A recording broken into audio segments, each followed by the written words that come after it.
A journey into Michigan's most haunted places. Welcome to Whispers from the Veil, your go-to channel for spine-tingling tales and chilling encounters that blur the line between the living and the dead.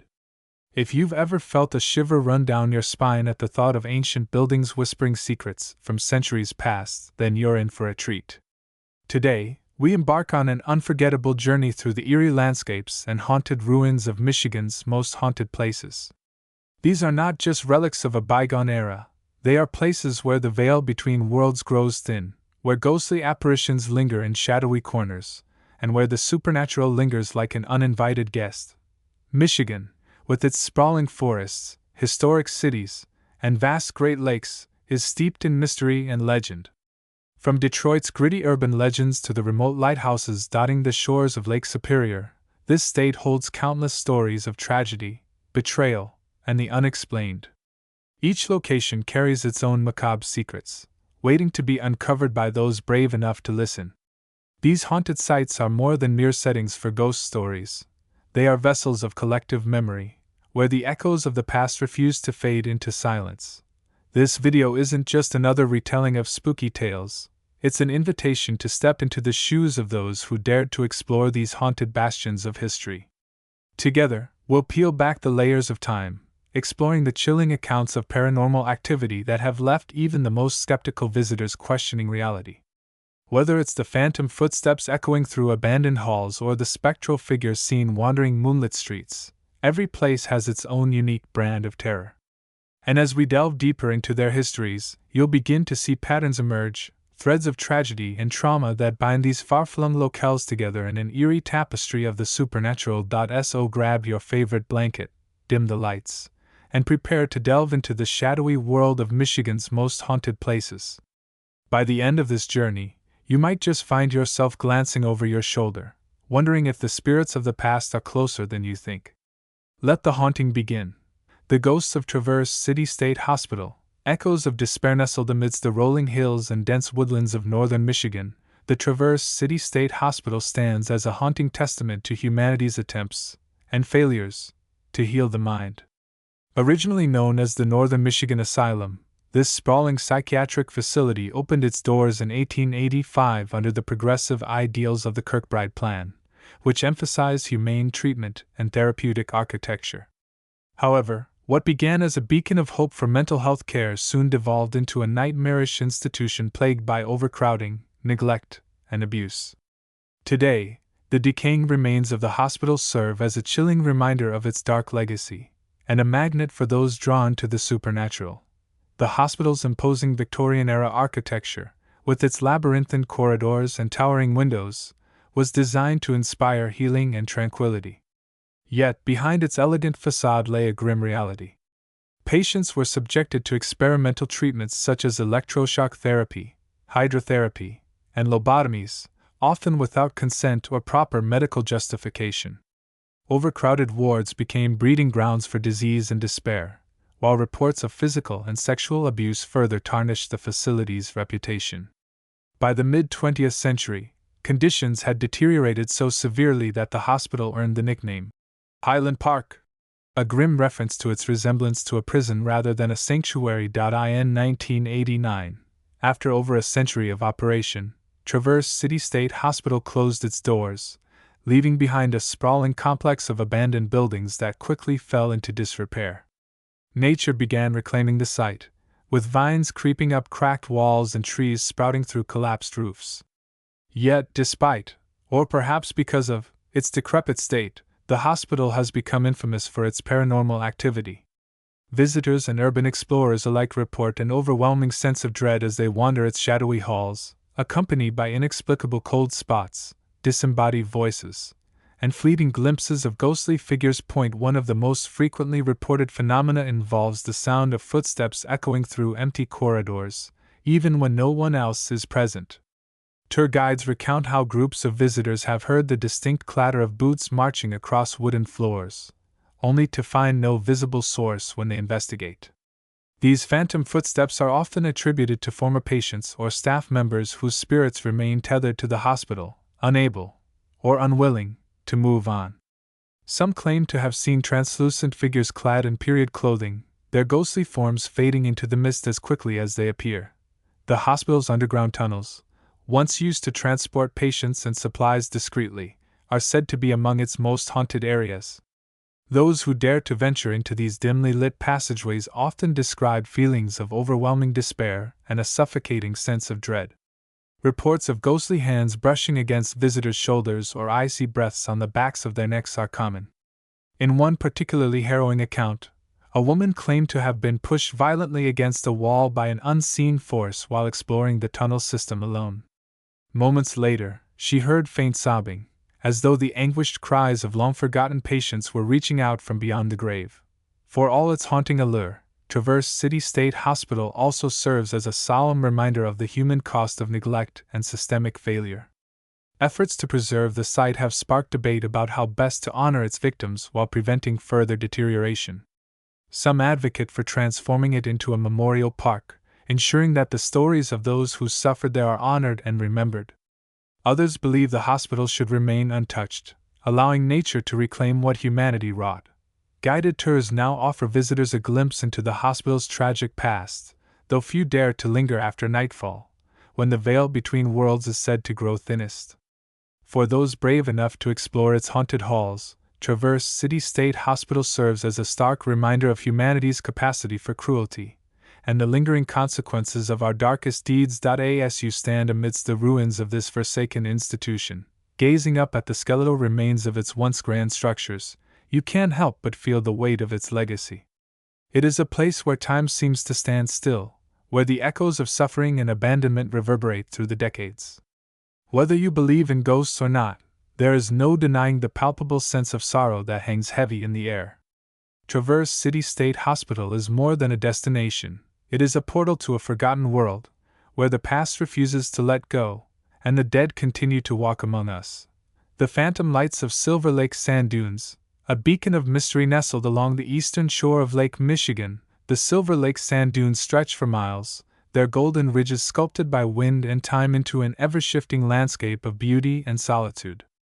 During the day, this natural wonder draws thousands of visitors eager to explore its pristine beaches, hike its trails, or race dune buggies across its rolling hills. But as the sun dips below the horizon and darkness blankets the land, the dunes transform into a realm of mystery and unease, where ghostly lights dance across the sands and the whispers of the past echo through the night. Known locally as the Phantom Lights of Silver Lake, this phenomenon has baffled scientists, intrigued paranormal enthusiasts, and terrified those who dare to witness it firsthand. The legend of the Phantom Lights dates back decades, with reports first emerging in the mid-20th century.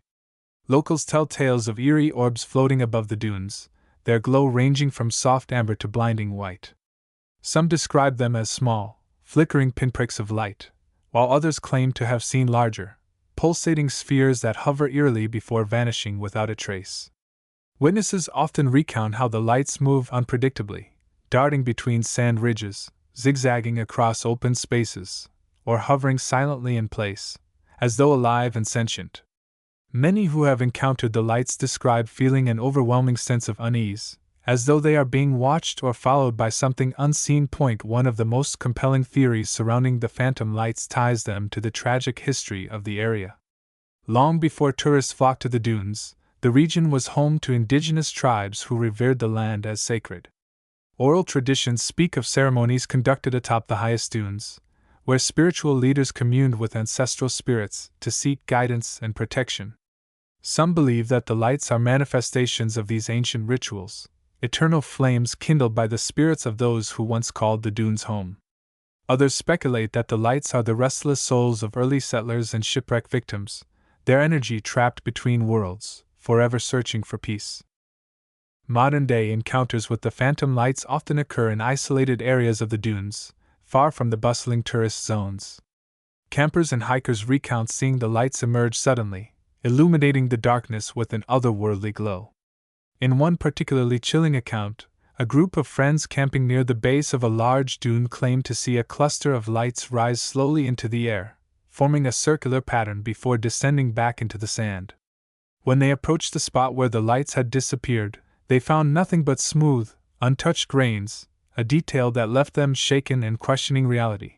Skeptics have offered various explanations for the phantom lights, ranging from atmospheric conditions to bioluminescent organisms. Some suggest that the lights are caused by phosphorescent minerals embedded in the sand, which emit a faint glow under certain conditions. Others point to electrical discharges or reflections from distant sources, such as car headlights or lighthouse beams. However, these rationalizations fail to account for the erratic movement and intelligent behavior attributed to the lights by eyewitnesses. Furthermore, attempts to replicate the phenomenon using scientific instruments have yielded inconclusive results, leaving the mystery unsolved. For all its haunting allure, the Silver Lake sand dunes also serve as a reminder of the delicate balance between nature and humanity. Efforts to preserve the fragile ecosystem have led to restrictions on off-road vehicles and recreational activities, ensuring that future generations can experience its beauty and mystery. Yet, it is the intangible qualities, the whispers of the wind, the shifting shadows, the inexplicable chills, that linger longest in the minds of visitors. Whether you believe in ghosts or not, there is no denying the palpable sense of foreboding that permeates this sacred ground, a place where the echoes of tragedy and triumph intertwine, creating an atmosphere unlike any other. As you wander the shadowy trails and moonlit ridges of the Silver Lake sand dunes, you can't help but wonder, are the phantom lights truly a product of the supernatural? Or do they represent something far older and more profound? Is their movement a call to curiosity, or a warning to tread lightly? The Silver Lake sand dunes invite us to ponder these questions, challenging us to confront the mysteries that lie just beyond the veil of what we know. The cursed ruins of Fayette Historic Townsite, a forgotten legacy hidden away on the Garden Peninsula in Michigan's Upper Peninsula, lies Fayette Historic Townsite, a once thriving industrial village that now stands as a haunting testament to ambition, exploitation, and eventual decay. Founded in the mid-19th century, Fayette was a company town built around the iron smelting industry, its fortunes tied to the demand for charcoal and pig iron. At its peak, the town boasted over 500 residents, including workers, families, and entrepreneurs, all drawn by the promise of prosperity in this remote corner of the state. Yet beneath its veneer of progress and productivity lay a darker narrative, one of grueling labor, environmental destruction, and untimely deaths. Today, the crumbling remnants of Fayette serve as both a historical landmark and a crucible of supernatural intrigue, where the spirits of its past inhabitants refuse to let their stories fade into oblivion. Fayette's rise began in 1867 when the Jackson Iron Company established a smelting operation at the site. Taking advantage of the peninsula's abundant hardwood forests and access to Lake Michigan for shipping. The process of producing charcoal required cutting down vast swaths of timber, which were then burned in massive kilns to fuel the furnaces. Workers labored tirelessly under harsh conditions, enduring long hours, low wages, and minimal safety precautions. Accidents were common, with men falling victim to collapsing structures, explosions, and exposure to toxic fumes. Despite these dangers, the town flourished for nearly 2 decades, becoming a hub of economic activity in an otherwise sparsely populated region. However, Fayette's prosperity was short-lived. By the late 1880s, dwindling timber resources and advancements in steel production rendered the town's operations obsolete. The furnaces were shut down, and residents gradually abandoned the area, leaving behind empty homes, workshops, and public buildings. Over time, nature reclaimed the site, with moss overtaking stone foundations and trees sprouting through cracked sidewalks. What remains today is a ghost town frozen in time, its skeletal structures serving as a canvas for ghostly manifestations that defy logic and reason. Modern-day visitors to Fayette Historic Townsite often describe an oppressive atmosphere that seems to cling to every ruin and pathway. The air feels thick, almost suffocating, as though the collective anguish of those who lived and died there continues to saturate the soil. Many report hearing faint sounds of industry, the creak of machinery, the crackle of burning wood, and the rhythmic pounding of hammers, as though the events of the 19th century are replaying themselves in an endless loop. In one particularly unsettling account, a tourist claimed to hear the unmistakable sound of children laughing near the old schoolhouse, only to find no visible source when they investigated further. Ghostly apparitions are a common theme among Fayette's haunted legends. Witnesses describe seeing translucent figures clad in period clothing, their faces etched with exhaustion or despair. Some appear to be performing mundane tasks, such as hauling timber or tending fires, while others seem locked in perpetual struggle, their movements slow and deliberate. In one notable incident, a park ranger reported encountering a man standing near the edge of the charcoal kilns, his uniform torn and soot-streaked. When approached, the figure vanished into thin air, leaving behind only the faint scent of smoke. The town cemetery, perched on a hill overlooking the ruins, is another focal point for supernatural encounters. Row upon row of weathered headstones mark the final resting places of Fayette's residents, many of whom died young due to accidents or illness. Visitors report feeling an inexplicable chill as they wander among the graves, accompanied by the sensation of being touched or brushed by unseen hands. Some claim to see shadowy figures kneeling beside the headstones, their forms dissolving into mist when approached. Others describe hearing the faint crunch of boots on gravel, as though invisible mourners are paying their respects long after the town's demise. For all its haunting allure, Fayette Historic Townsite also serves as a sobering reflection of humanity's capacity for exploitation and resilience. Efforts to preserve the site have ensured that the stories of those who toiled there are honored and remembered. Interpretive panels and guided tours educate visitors about the broader context of industrialization and its lasting impact on the environment and society. Yet, it is the intangible qualities, the whispers of the wind, the shifting shadows, the inexplicable chills, that linger longest in the minds of those who visit. Whether you believe in ghosts or not, there is no denying the palpable sense of sorrow that hangs heavy in the air as you stand amidst the ruins of Fayette. Gazing out at the sweeping vistas where so much suffering occurred, you can't help but feel the weight of its legacy. It is a place where time seems to stand still, where the echoes of betrayal and abandonment reverberate through the decades. Whether you believe in ghosts or not, Fayette challenges us to confront the darkest corners of our shared history, and the enduring power of memory, even in death. The haunting legacy of Eloise Asylum whispers in the shadows deep in the heart of Westland, Michigan, stands Eloise Asylum, a sprawling complex that once housed thousands of patients within its labyrinthine corridors and imposing brick walls. Originally established in 1839 as a poorhouse and farm, Eloise evolved into one of the largest psychiatric facilities in the United States, earning a notorious reputation for overcrowding, neglect, and alleged abuses. At its peak in the early 20th century, the asylum accommodated over 10,000 patients, many of whom were subjected to experimental treatments, solitary confinement, and dehumanizing conditions. Today, the decaying remains of Eloise serve as a chilling reminder of its dark legacy, and a magnet for those drawn to the supernatural. Eloise Asylum's transformation from a humble poorhouse to a sprawling institution mirrors the shifting attitudes toward mental health care during the 19th and 20th centuries. Initially intended to provide shelter and sustenance for the destitute, the facility expanded rapidly to address the growing needs of Detroit's urban population. By the turn of the century, Eloise had become a self-contained city, complete with its own fire department, police force, and cemetery. However, rapid expansion came at a cost. Overcrowded wards became breeding grounds for disease and despair, while reports of physical and psychological abuse painted a grim picture of life inside the asylum's walls. Experimental treatments such as electroshock therapy, lobotomies, and insulin-induced comas were administered indiscriminately, often leaving patients permanently incapacitated or worse.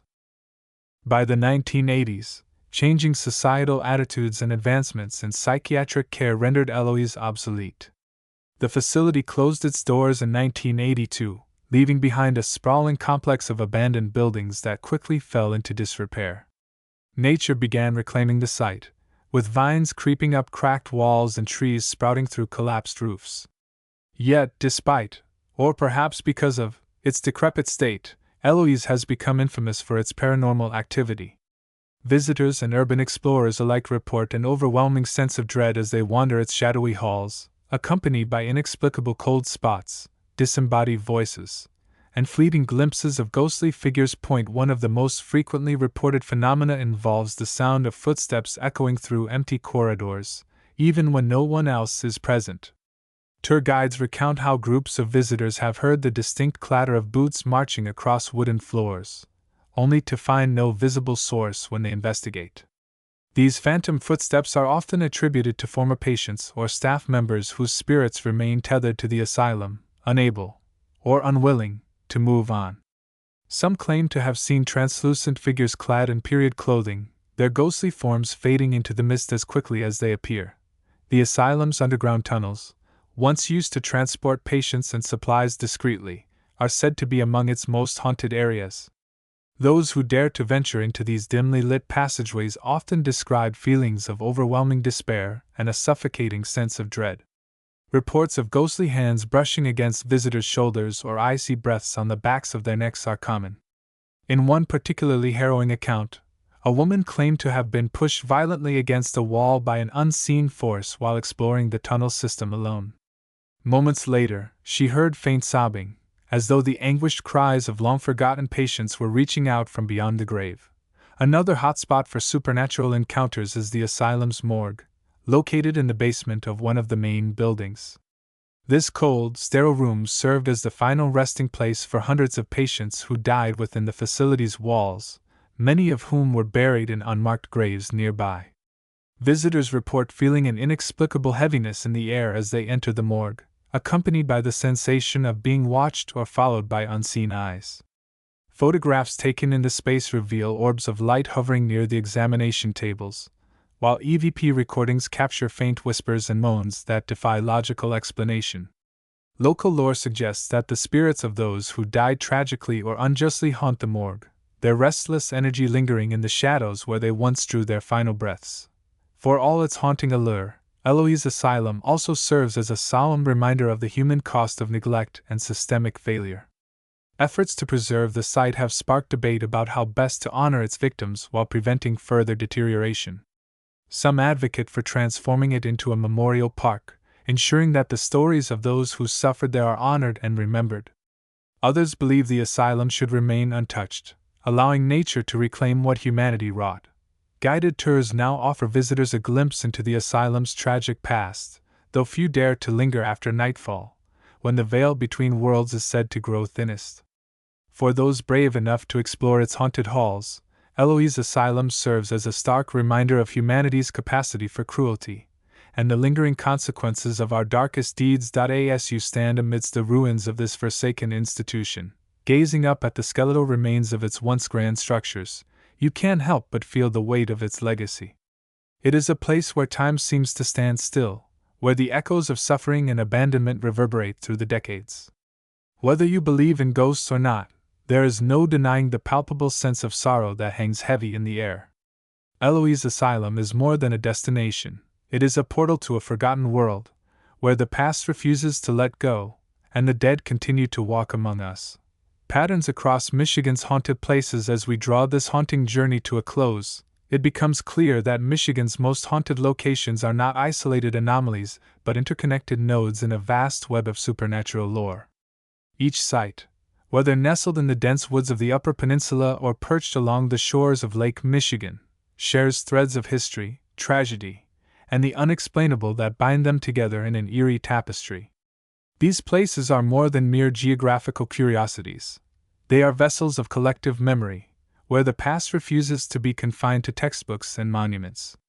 Instead, it spills into the present, manifesting as ghostly apparitions, disembodied voices, and inexplicable phenomena that challenge our understanding of reality. A recurring theme across these haunted strongholds is the concept of unresolved trauma.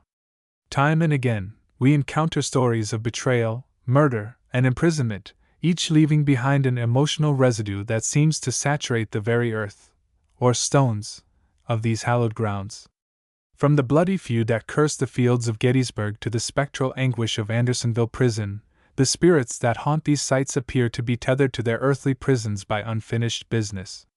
It is as though the weight of their suffering prevents them from crossing the threshold into the afterlife, compelling them to linger indefinitely. This shared motif underscores a universal truth: the echoes of human pain transcend time, resonating through generations and manifesting in ways that defy rational explanation. Another striking pattern is the prevalence of specific types of supernatural entities across different locations. Figures like the ghostly soldier and the mourning civilian recur with uncanny frequency, their archetypal forms reflecting broader cultural narratives about guilt, vengeance, and redemption. These spectral archetypes serve as mirrors to societal fears and values, embodying the moral complexities of the eras in which they originated. For instance, the ghostly nurse of Antietam battlefield embodies themes of compassion and sacrifice, while the vengeful spirit of Fort Pillow symbolizes the destructive cycle of racial injustice. Such parallels suggest that the supernatural is not merely a product of individual imagination but a collective projection shaped by shared histories and cultural frameworks. The environmental conditions of these sites further reinforce their haunted reputations. Many of the Civil War's most infamous locations are situated in remote, desolate settings, their isolation amplifying the sense of foreboding that permeates their landscapes. The rolling hills of Shiloh, the dense forests surrounding Andersonville, and the windswept plains of Antietam all contribute to an atmosphere of solitude and vulnerability. This geographical context serves as a backdrop for the lingering presence of the supernatural, where the absence of modern distractions allows the whispers of the past to grow louder. The isolation of these sites creates a psychological effect on visitors, heightening their sensitivity to the eerie and the unexplained. Moreover, the architecture, or lack thereof, of these sites plays a significant role in their haunted legacies. Crumbling ruins, abandoned trenches, and overgrown fortifications evoke a sense of decay and abandonment that stirs the imagination. The juxtaposition of natural growth reclaiming man-made structures creates a visual metaphor for the cyclical nature of life and death, further blurring the boundaries between the two. This interplay between the organic and the artificial amplifies the sense that these sites exist in a liminal space, neither fully part of the living world nor entirely consumed by the dead. Paranormal investigators have long been drawn to these haunted locations, armed with advanced technology in pursuit of evidence to validate the stories that have been passed down through generations. While skeptics argue that phenomena such as cold spots, EVP recordings, and shadowy figures can often be explained by environmental factors or psychological suggestion, the consistency of the reports across disparate locations lends credence to the possibility of something truly otherworldly at play. The convergence of eyewitness accounts, historical records, and investigative findings paints a compelling picture, one that invites us to reconsider the limits of our understanding of life, death, and what lies beyond. Ultimately, the haunted Civil War sites of the United States serve as reminders of the fragility of human existence and the enduring impact of our actions. They challenge us to confront uncomfortable truths about our capacity for cruelty, neglect, and exploitation, urging us to remember the lives lost and the lessons learned. Whether you believe in ghosts or not, there is no denying the palpable sense of sorrow and unease that permeates these ancient lands. As we leave behind the fields of Gettysburg, the stockades of Andersonville, and the bluffs of Fort Pillow, we carry with us not only the stories of their haunted histories but also a deeper appreciation for the interconnectedness of all things, past, present, and perhaps even beyond. Embracing the mysteries that remain as we conclude this journey through the shadowy realms of Michigan's most haunted places, it's impossible not to feel a lingering sense of awe, and perhaps a touch of trepidation. These battlefields, prisons, and forts, scattered across the nation and tucked away in forgotten corners of history, are more than mere settings for ghost stories. They are portals to the unknown, where the echoes of cannon fire and cries of fallen soldiers still reverberate through time. They challenge us to confront uncomfortable truths about our shared past while inviting us to ponder the mysteries that lie just beyond the veil of what we know. Whether you believe in ghosts or not, the palpable sense of sorrow and unease that permeates these hallowed grounds is undeniable. The stories of those who perished, whether on the blood-soaked fields of Gettysburg, within the suffocating confines of Andersonville, or beneath the bluffs of Fort Pillow, serve as a haunting reminder of the human cost of war. These sites compel us to remember, to honor, and to reflect on the sacrifices made by those who came before us. They remind us that history is not merely a collection of dates and events but a living, breathing entity that continues to shape our present and future. For those who dare to explore these haunted bastions of history, The experience is as much about immersing oneself in their rich narratives as it is about confronting their supernatural allure. Guided tours offer insights into the strategies and sacrifices of the Civil War, while reenactments bring its chaos and heroism to life in vivid detail. Yet, it is the intangible qualities, the whispers of the wind, the shifting shadows, the inexplicable chills, that linger longest in the minds of visitors. These are the threads that connect us to the past, weaving a tapestry of memory and mystery that transcends time and space. As you leave behind the fields of Shiloh, the prisons of Andersonville, and the fortifications of Fort Pillow, take a moment to consider the weight of what you've encountered. Are the spirits of the fallen truly at rest, or do they remain tethered to the land they once fought so fiercely to defend? Is the sound of distant gunfire a call to arms, or a lament for lives lost too soon? These questions, and countless others, invite us to keep exploring, to keep questioning, and to keep listening for the whispers that linger just beyond the edge of perception. Thank you for joining me on this journey through the most haunted Civil War sites in the United States. I hope these stories have sparked your curiosity, stirred your imagination, and perhaps even sent a shiver down your spine. If you enjoyed this exploration of history and the supernatural, be sure to subscribe to Whispers from the Veil for more spine-tingling tales and chilling encounters. Until next time, stay curious, and always keep an ear out for the echoes of the past.